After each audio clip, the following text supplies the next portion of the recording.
Hotel की manager जिस बुजुर्ग को भिखारी समझकर सबके सामने नीचा दिखा रही थी, असल में वह न तो भिखारी था न ही गरीब, बल्कि इतना बड़ा आदमी था जिसकी किसी ने कल्पना भी नहीं की थी। और जब उसकी सच्चाई सामने आई तो ऐसा हुआ कि पूरे होटल के होश उड़ गए।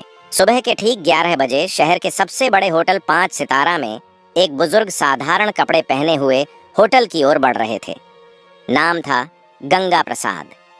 उनके हाथ में एक पुराना सा झोला था, लेकिन जैसे ही वो होटल के गेट पर पहुंचे, गार्ड के माथे पर तुरंत शिकन आ गई। गार्ड ने सामने आकर रास्ता रोकते हुए कहा, बाबा, आप यहाँ कहाँ आ गए? क्या काम है आपका यहाँ? गंगा प्रसाद ने हल्की मुस्कान के साथ कहा, बेटा, मेरी यहाँ बुकिंग है, बस उसी के बारे में पूछना था। गार्ड ने हंसते हुए अपनी साथी से कहा, अरे देखो तो, बाबा कह रहे हैं इनकी यहाँ बुकिंग है। गार्ड ने फिर गंगा प्रसाद से कहा, बाबा देखो, आपसे जरूर कोई गलती हुई है। शायद आपको किसी ने गलत पता दे दिया है, क्योंकि यह होटल बहुत ही लग्जरी है। बड़े बड़े बाबू लोग आते हैं यहाँ, कोई आम आदमी इसको अफोर्ड नहीं कर सकता। इतने में होटल की रिसेप्शनिस्ट राधा कपूर ने यह बातचीत सुन ली। उसने अपनी नजरें गंगा प्रसाद पर डालीं, सिर से पांव तक उन्हें देखा और होठों पर हल्की मुस्कान तैर गई। वह मुस्कान स्वागत की नहीं, बल्कि ताने और उपेक्षा की थी। राधा ने कहा, बाबा, मुझे नहीं लगता कि आपकी कोई बुकिंग इस होटल में होगी। ये होटल बहुत महंगा है, शायद आप गलत जगह आ गए हैं। गंगा प्रसाद ने उसी सहजता से जवाब दिया, बेटी, एक बार चेक तो कर लो, शायद मेरी बुकिंग यहीं हो। राधा ने लापरवाही से कंधे उचकाए और कहा, ठीक है बाबा, इसमें समय लगेगा, आप वेटिंग एरिया में जाकर बैठ जाइए। गंगा प्रसाद ने सिर हिलाया और धीरे धीरे वेटिंग एरिया की ओर बढ़े। लॉबी में मौजूद कई गेस्ट उन्हें अजीब नजरों से घूर रहे थे। किसी ने धीरे से कहा, लगता है मुफ्त का खाने आया है। कोई और बोला, इसकी तो औकात भी नहीं है कि यहाँ का एक गिलास पानी भी खरीद सके। गंगा प्रसाद ने ये सब सुना, लेकिन वे चुप रहे। वह कोने में रखी एक कुर्सी पर बैठ गए, झोला जमीन पर रखा और दोनों हाथ छड़ी पर टिकाकर खामोश बैठे रहे। लॉबी का माहौल अजीब हो चुका था। लोग चाय और कॉफी की चुस्कियां लेते हुए उन्हीं की तरफ इशारा करके बातें बना रहे थे। किसी छोटे बच्चे ने अपनी माँ से मासूमियत से पूछा, मम्मी, ये बाबा यहाँ क्यों बैठे हैं? ये तो होटल वाले जैसे नहीं दिखते। माँ बच्चे से बोली, बेटा, सब किस्मत की मार है, जब किस्मत साथ न दे तो हर किसी की सुननी पड़ती है। इसी बीच राधा फिर से वहां से गुजरी। उसने अपने साथी स्टाफ से कहा, पता नहीं मैनेजर साहब क्या कहेंगे।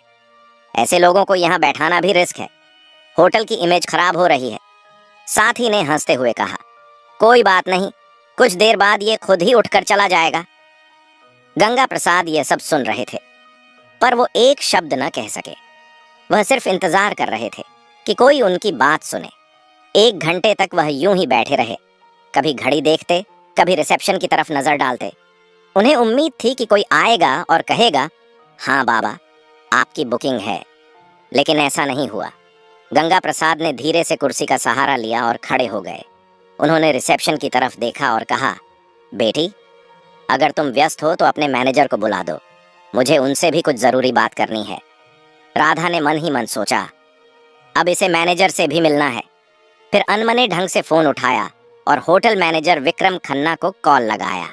उसने कहा, सर, एक बुजुर्ग आपसे मिलना चाहते हैं। विक्रम ने दूर से गंगा प्रसाद को देखा और फोन पर हंसते हुए कहा, क्या ये हमारे गेस्ट हैं या बस ऐसे ही चले आए हैं? मेरे पास अभी टाइम नहीं है, इन्हें बैठने दो, थोड़ी देर में खुद चले जाएंगे। राधा ने वही आदेश दोहराया और गंगा प्रसाद को और थोड़ी देर बैठने का आदेश दिया। गंगा प्रसाद ने गहरी सांस ली और फिर से उसी कोने की कुर्सी पर बैठ गए। सारी नजरों का बोझ उनके कंधों पर था, लेकिन उनकी आंखों में अब भी वही सब्र था, मानो कह रहे हों, सच को छिपाया जा सकता है पर रोका नहीं जा सकता। लॉबी में गंगा प्रसाद अब भी बैठे थे। समय धीरे धीरे बीत रहा था, लेकिन उनके लिए हर मिनट किसी पहाड़ की तरह भारी हो रहा था। इसी बीच रिसेप्शनिस्ट राधा कपूर दोबारा उनके पास आई। उसने रूखी आवाज में कहा, बाबा, आपको थोड़ा और इंतजार करना पड़ेगा, मैनेजर साहब अभी भी बिजी हैं। गंगा प्रसाद ने मुस्कुराकर सिर हिलाया और बोले, ठीक है बेटी, मैं इंतजार कर लूंगा। उसी समय होटल का मैनेजर विक्रम खन्ना अपने केबिन में बैठा हुआ किसी विदेशी क्लाइंट से फोन पर बातें कर रहा था। उसके चेहरे पर घमंड साफ झलक रहा था। फोन रखते ही रिसेप्शन से राधा का दोबारा कॉल आया। राधा ने कहा, सर, वो बुजुर्ग अब भी लॉबी में बैठे हैं, आप एक बार उनसे मिल लीजिए। विक्रम ने हंसते हुए कहा, बैठा रहने दो, थोड़ी देर में थक जाएगा और खुद चला जाएगा। मेरे पास ऐसे फालतू लोगों के लिए वक्त नहीं है। तभी वहां एक छोटा कर्मचारी आया। नाम था अर्जुन शर्मा। वह होटल का बेल बॉय था। उसने गंगा प्रसाद को देखा। लॉबी में सब उनका मजाक उड़ा रहे थे, लेकिन अर्जुन की आंखों में उनके लिए सम्मान था।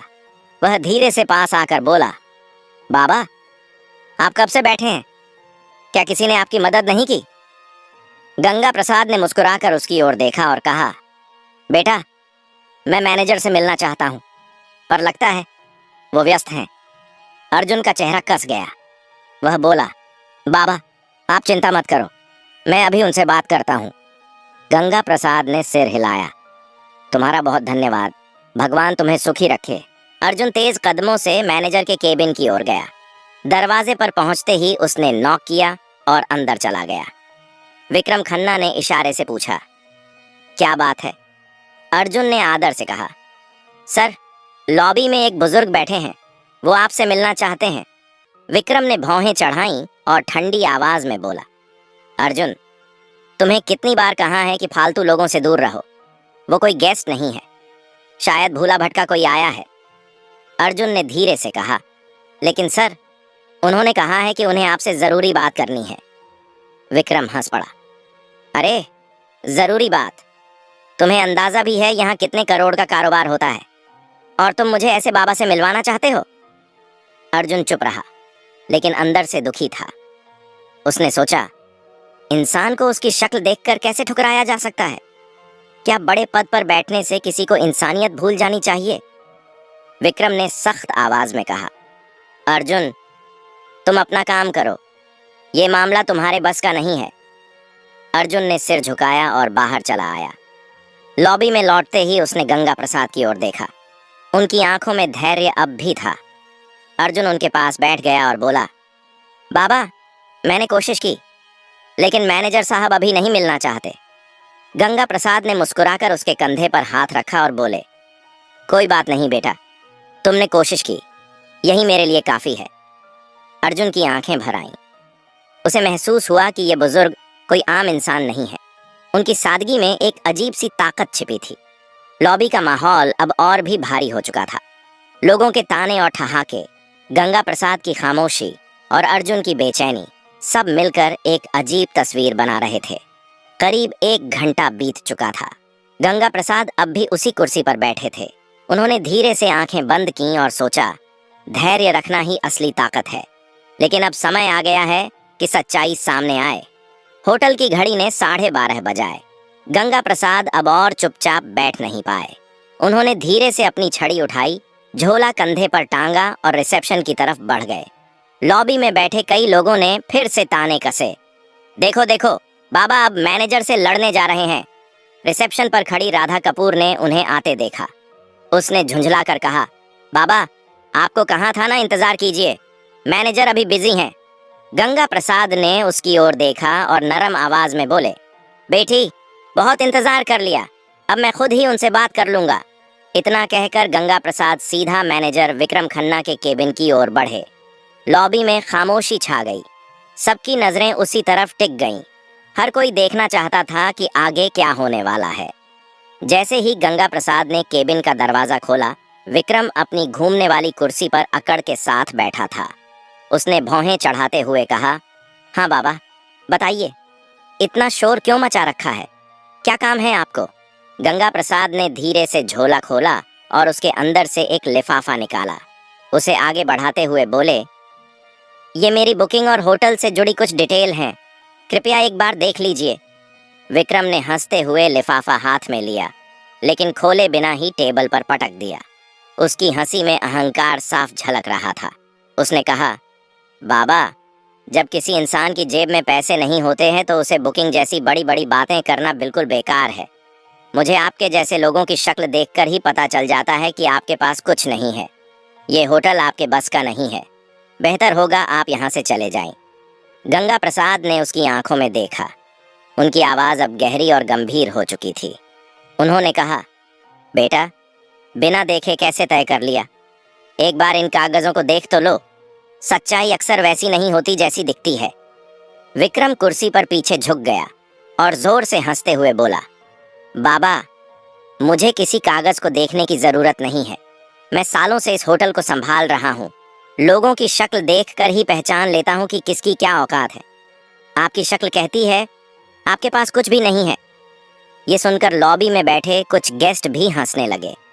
गंगा प्रसाद ने गहरी सांस ली, लिफाफा टेबल पर रखा और शांत स्वर में बोले, ठीक है, जब तुम्हें यकीन नहीं है तो मैं चला जाता हूँ। लेकिन याद रखना, जो तुमने आज किया है उसका नतीजा तुम्हें भुगतना पड़ेगा। इतना कहकर उन्होंने दरवाजे की ओर कदम बढ़ाए। पीछे बैठे गेस्ट फुसफुसाए, वाह, मैनेजर ने सही किया। ऐसे लोगों को यही सबक मिलना चाहिए। गंगा प्रसाद होटल से बाहर निकल गए। उनकी धीमी चाल और झुकी हुई कमर ने पूरे स्टाफ के बीच एक अजीब सा सन्नाटा छोड़ दिया। लेकिन विक्रम अपनी कुर्सी पर बैठा मुस्कुराता रहा। उसके चेहरे पर गर्व और तिरस्कार का मिला जुला भाव था। इसी बीच बेल बॉय अर्जुन शर्मा उस लिफाफे की तरफ बढ़ा। उसने धीरे से उसे उठाया और चुपचाप अपने सर्वर कंप्यूटर की ओर चला गया। कंप्यूटर स्क्रीन पर उसने लॉग इन किया और फाइलें खोलना शुरू किया। लिफाफे में लिखी डिटेल्स के आधार पर उसने होटल का पुराना रिकॉर्ड खंगाला। कुछ ही देर में उसकी आंखें चौड़ी हो गईं। स्क्रीन पर जो जानकारी थी उसने अर्जुन को हिलाकर रख दिया। रिकॉर्ड में साफ लिखा था, गंगा प्रसाद, होटल के 65% शेयर होल्डर, संस्थापक सदस्य। अर्जुन की सांसें तेज हो गईं। उसने फौरन प्रिंटर से रिपोर्ट निकाली। कागज हाथ में लिए वह भागता हुआ मैनेजर के केबिन में पहुंचा। अंदर विक्रम अब भी किसी क्लाइंट से फोन पर बात कर रहा था। अर्जुन ने धीरे से कहा, सर, ये रिपोर्ट देखिए। ये वही बुजुर्ग हैं जो यहाँ आए थे। ये हमारे होटल के असली मालिक हैं। विक्रम ने फोन रखते हुए अर्जुन की तरफ देखा और भौहें चढ़ा लीं। अर्जुन, तुम्हें कितनी बार कहा है, मुझे ऐसे लोगों की रिपोर्ट्स में दिलचस्पी नहीं है। ये सब फालतू बातें हैं। अर्जुन ने फिर कोशिश की, लेकिन सर, ये रिपोर्ट साफ बताती है कि गंगा प्रसाद हमारे होटल के मालिक हैं। अगर हमसे कोई गलती हो गई है तो। विक्रम ने बीच में ही बात काट दी। उसने रिपोर्ट को अपनी तरफ सरका कर देखा, फिर बिना पढ़े ही उसे वापस अर्जुन की ओर धकेल दिया। उसकी आवाज में अहंकार पहले से और ज्यादा था। उसने कहा, मुझे ये सब बकवास नहीं चाहिए। तुम्हें मैंने कहा है ना, अपना काम करो। ये होटल मेरी मैनेजमेंट स्किल से चलता है, किसी पुराने बाबा की दान दक्षिणा से नहीं। अर्जुन हैरान रह गया। उसके चेहरे पर गहरी बेचैनी थी। वह रिपोर्ट हाथ में लेकर वापस निकल गया। लॉबी में आते ही उसने गंगा प्रसाद को याद किया। उनकी आंखों की गहराई, उनका धैर्य। उसे लगा, ये मामला अब सिर्फ होटल तक सीमित नहीं है, यह इंसानियत की परीक्षा है। धीरे धीरे शाम होने लगी। गेस्ट अपने अपने कमरों में चले गए। स्टाफ अपने काम में लग गया। लेकिन अर्जुन के दिल में हलचल बढ़ती गई। उसे यकीन था कल का दिन इस होटल की तस्वीर बदल देगा। अगली सुबह का नजारा बिल्कुल अलग था। होटल के हर कोने में हलचल थी। स्टाफ आपस में धीरे धीरे फुसफुसा रहे थे। किसी ने कहा, कल जो बाबा आए थे शायद उनके बारे में कोई बड़ी बात है। दूसरे ने जवाब दिया, हाँ, सुना है वो होटल के बड़े शेयर होल्डर हैं। यह खबर धीरे धीरे पूरे होटल में फैल चुकी थी। लेकिन किसी को अब भी भरोसा नहीं हो रहा था। सबके मन में सवाल था, क्या सच में वो बुजुर्ग इस आलीशान होटल के मालिक हो सकते हैं? 10:30 बजते ही लॉबी का माहौल अचानक बदल गया। होटल के मुख्य द्वार से वही साधारण कपड़े पहने बुजुर्ग गंगा प्रसाद अंदर आए। लेकिन इस बार वो अकेले नहीं थे। उनके साथ एक सूट बूट पहना अधिकारी था, जिसके हाथ में काले रंग का ब्रीफकेस था। सभी की नजरें एक ही पल में उसी दिशा में टिक गईं।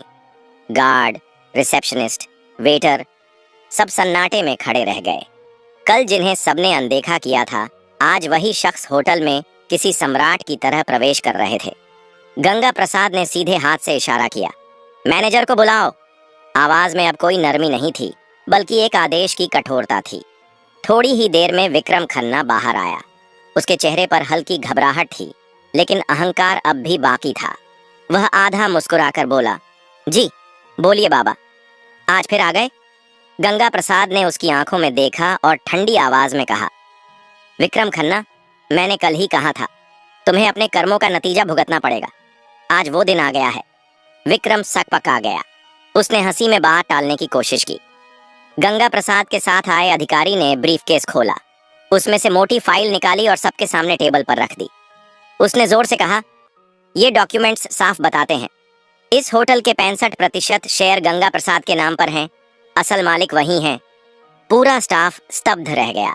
राधा कपूर के हाथ कांपने लगे। लॉबी में मौजूद गेस्ट्स ने एक दूसरे को देखा और फुसफुसाए, ये तो सच में मालिक हैं, हमसे कितनी बड़ी भूल हो गई। गंगा प्रसाद ने अपनी छड़ी जमीन पर टिका दी।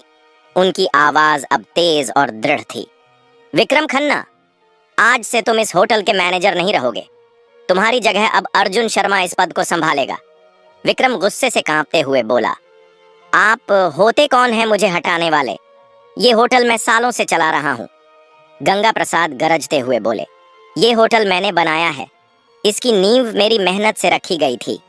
मैं चाहूं तो तुम्हें एक पल में बाहर का रास्ता दिखा सकता हूं, पर दंड स्वरूप तुम्हें फील्ड का काम दिया जा रहा है।